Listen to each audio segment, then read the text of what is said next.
California, please welcome Dale Dymkoski. Yes, we've reached the white people portion of the show.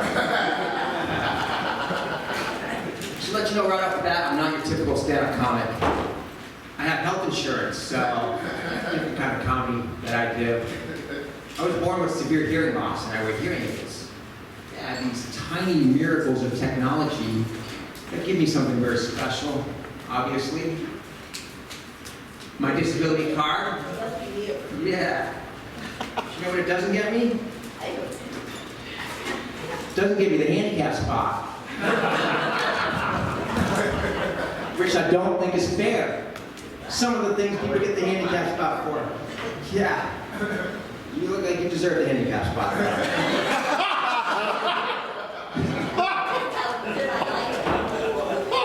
I mean, you should see some of the things people get the handicap spot for. Like, they got fibromyalgia, you know?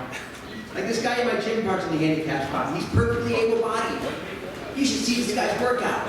He's swinging kettlebells, jumping on boxes. Guy's crushing it.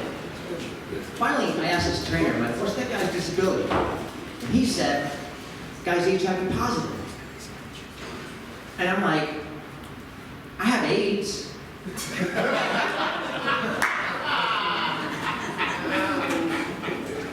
I think because I'm hard of hearing and you can't see that I have hearing aids, I tend to be misunderstood as a person, you know?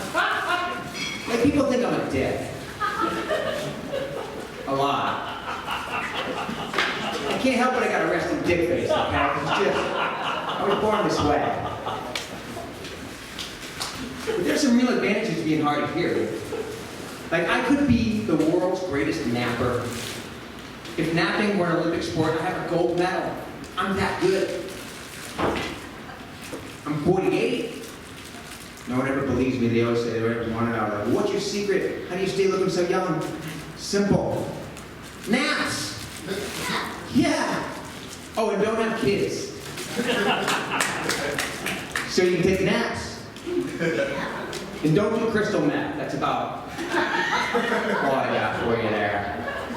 But the best part about being hard of hearing is if I get in a fight with my girlfriend, I just take my hearing aids out and it's over. Yeah. And I get the last word. All right, technically she gets the last word, but it falls on deaf ears, so works out really well. Well, worked out really well, I should say. I'm newly single. That's one thing the pandemic was good for. Really forced the issue for a lot of relationships, you know. We're still friends, though. I'm friends with all my exes, which is really nice, because otherwise I wouldn't have any friends. But it's been a tough year for a lot of people. I read that since the start of the quarantine last year, that suicide rates have gone way up, and marriage rates way down. So basically, when forced to cohabitate, death seems like the better option. I don't know how else to interpret that data. My parents divorced when I was very young. I was at home from school and my mom would still be at work, and they had a term for us growing up in the 80s. They called us latchkey kids. And today there's a new term called child neglect. And my dad loves to give advice. My dad, he said to me, Dale, marriage is the first step to divorce. I was 6 when we first had that conversation, so it was all downhill from there. And my mom still hates my dad. It's like, time to let it go, Mom, after all these years. I mean, what kind of person do you have to be to hold a grudge for 4 decades? Italian, it turns out. My mom's Italian. Wow, she holds a grudge. So a couple months before the pandemic started, I woke up one morning with partial vision loss. It was the weirdest thing. Like, I could see over here, but couldn't see over here. It was terrifying, actually. I mean, I'm already deaf, and now I'm going blind.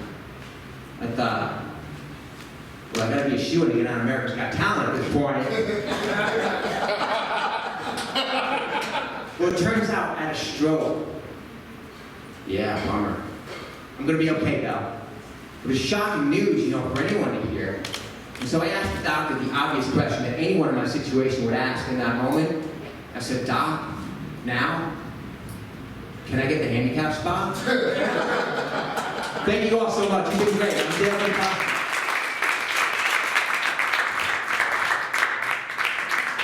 Keep it going for Dale Dymkoski.